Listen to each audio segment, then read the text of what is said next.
This is the 10 Minutes with Andrew podcast. And now, here's Andrew.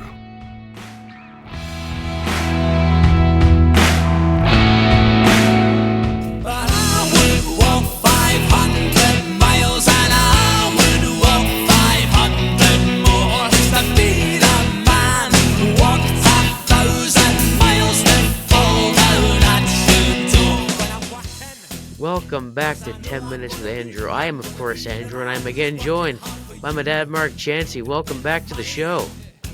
You know, I can't think of any circumstance where I would walk 500 miles. Me neither. Little trivia question for you now. The Reed twins are the lead singers. They are the Proclaimers who sang that song. How many miles would they walk? 1,000. Oh, take two, huh? Take two. You got it wrong in our first try, but anyway, yeah, it is 1,000. It's not 500 miles because they would walk 500 miles and then they would walk 500 more. So by my math, that's 1,000. Me too. Good to know math class pays off. And listen, before I throw it back to you, I had some friends in Ontario letting me know that some of the driving ranges are open in Ontario, which is a sure sign of spring. So that kind of got me dreaming about golf and being on the driving range. And then the reality hit in. Here's how I was dealing with March 9th. 80 centimeters of snow in our area. As you can see there, the snow is well past my waist. It's crazy. And that little blob at the end of the driveway on the right, that's a car that is buried in snow. Everything was buried in snow. While they're hitting balls on the driving range in Ontario, we are adding fuel and oil and all kinds of things to our snowblowers. And thank goodness for snowblowers. That's all I can tell you. Yeah, so we are goodness. a little bit of a ways away from hitting the driving range. Definitely. I do believe. And, so, back to you. What are we doing today, my son? We are playing a game. A game?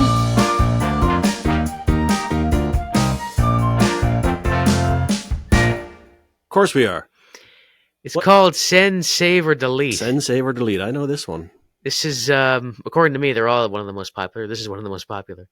And I'm going to read an email here that I've drafted. Uh-huh. And if you think it's going to happen, send it. If you think it's going to happen a little later, save it. If you don't think it's going to happen at all, delete it.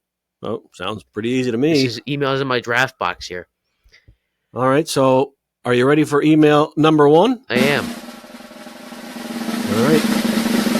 What have you got? To whom it may concern. That's me. Please be advised that given the recent acquisition of Joel Edmundson, the Toronto Maple Leafs will definitely make it out of the first round in the playoffs. If you have any questions, please contact me. Sincerely, Andrew Chansey. So, because of Joel Edmundson, the Leafs are going to advance to the second round and maybe even beyond in the playoffs. That's what the email is about? That's what the email says. I'm going to delete that one, my friend. I don't think that just the acquisition of Edmundson guaranteed, well, it never guarantees anything, but it won't help them advance any further in the playoffs. The only way the Leafs are going to advance in the playoffs is they get solid goaltending, which has never been an issue in the playoffs to this point. But the core four have got to show up and play like they're capable and don't disappear when the playoffs start. And if they do that, they could have some success in the playoffs. But it's not because of Joel Edmundson alone. But I will say he will help defensively because he's big, he's strong, he's tough, he's mean, and he will help clear out the front of the Leafs net, which is something they need to do a little more regularly. I agree. I'm going to delete it because the core four, like you said, needs to show up. And Joel Edmundson, yeah, he'll help definitely defensively, physically. He's mean, he can hit, he's all that, clear the net, all that.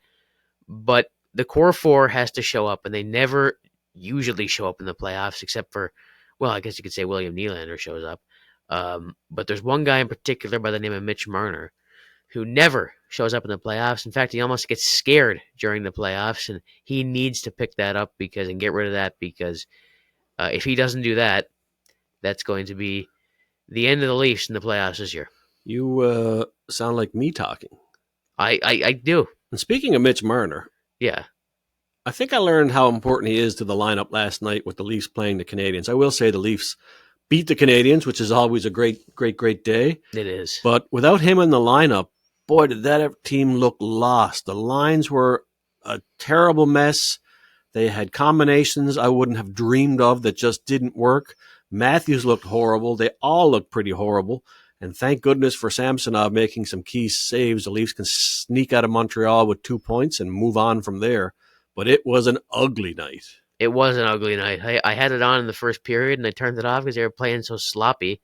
And they're almost scrambling. Like, what do we do without Marner in the lineup? It looks terrible. Like, when he's not on the ice, it looks like they don't know what they're doing. And Yep.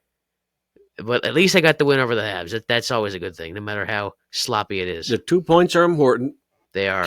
Keep getting the points and punch your ticket to the playoffs, and we'll take it from there. So that's email number 1. That is email number 1. Are we ready with email numero 2? We are ready. Go ahead, sir.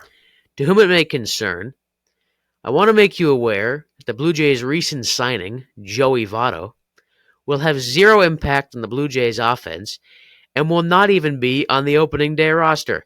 Regards, Andrew Chansey. So Votto will have zero impact on their team offensively, and he won't be on the opening day roster. That's kind of a tricky email because if he's not going to be on their roster, he can't have any impact.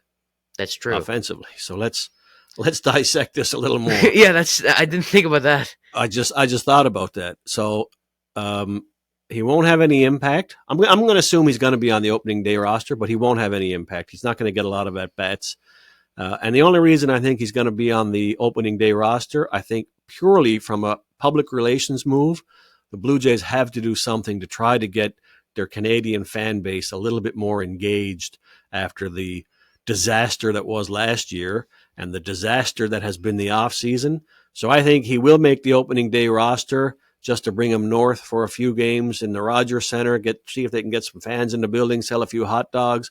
But I don't see him being a long-term part of the Toronto Blue Jays. It may end up in a coaching or some other kind of role in the front office, like an ambassador or something. Something like that. I just don't see him being a real meaningful part of a Toronto Blue Jays baseball club in 2024. Yeah, I agree. I think he will definitely be on the roster on the opening day because Ross Atkins wants fans to believe in him again, and he wants them to like him, like the team again in that sense. So he's gonna put him in there so they can go see Joey Votto, sell a few hot dogs, and do all of that. But will he have any impact on the offense? Absolutely not. If he's not 40, he's just below or just over, and his days of having great impact on the offense are long gone. But from the Blue Jays' perspective, it's a non-roster invite. Really, it's not a risk. If he turns out to be a good addition, well, it cost him nothing really except for a minor league contract. And if it doesn't work out, they cut ties and nobody's any more upset than they are now. It's ideal for the Blue Jays. Yeah, so that was email number 2. How many do we have? This is the third and final? This is the final email. All right, let me just hit the drum kit. And it's back to you. To whom it may concern, I am reaching out to let you know that the recent acquisitions of Thomas Hertel and Noah Hannafin means that the Vegas Golden Knights are a lock to win the 2024 Stanley Cup. Thank you for your patience. Respectfully, Andrew Chansey. No, sir. The Vegas Golden Knights are not a lock to win the Stanley Cup. You want to know who a lock to win the Stanley Cup is? It's not the Toronto Maple Leafs. I can tell you that for sure. It is the Colorado Avalanche. That is the team to beat this year. So you can delete that email because there's no part of Vegas as a lock. Matter of fact, Vegas isn't even, they're just clinging to the final wild card spot, and no one's saying they're going to get into the playoffs just yet. When they do, if they do get in, certainly they'll be a force to be reckoned with because they're a skilled, big, tough team. But Colorado is the team to beat this year. I'm going to save it. And the reason I say that is 50%. 50% again. Yeah. We're back to this. The reason I say that is because there are so many good teams this year. I mean, Vegas, yes, they're claiming the playoff spot, but when they get into the playoffs, they do really well. Florida, Panthers are playing much better than they were last year. The Colorado Avalanche, like I said, Nathan McKinnon is just a machine and a monster. And there's just so many good teams, so I'm going to save it to wait and see what they can do in the playoffs. And I can tell you something, I would love a series between the Avalanche and the Golden Knights. That would be an interesting series for sure, those two teams going at it. But yeah, I'm going to save that one to see how things play out. 50% again. One thing I did notice, neither of us said anything about the Leafs Exactly. That's being true. a lock to win the Stanley. Oh, well, I guess Leafs, the life of a Leaf fan. that's the life of a Leaf fan. Yep. So that's it for Send, Save, or Delete. It is, but we still have something to do. So before we go, one more item of business. We have to talk about our weight loss journey. You got on the scale. We got on the scale last Thursday. And what did the scale have to say to you? Scale told me I'm down another full pound. Woohoo! A full pound. Yeah, That's it, buddy. that's great. I got on and I was told by the scale I was down 2.6 pounds. So Whoa. I dummied you last week. But you This- dummied me the week before. Yeah, Yeah, so that's true. how it goes. But we're both going the right way, which are? is down. Down. So, thank you for listening to this episode of 10 Minutes with Andrew. And if you found us on YouTube, be sure to like and subscribe, and we'll catch you next week. See you later. See you later.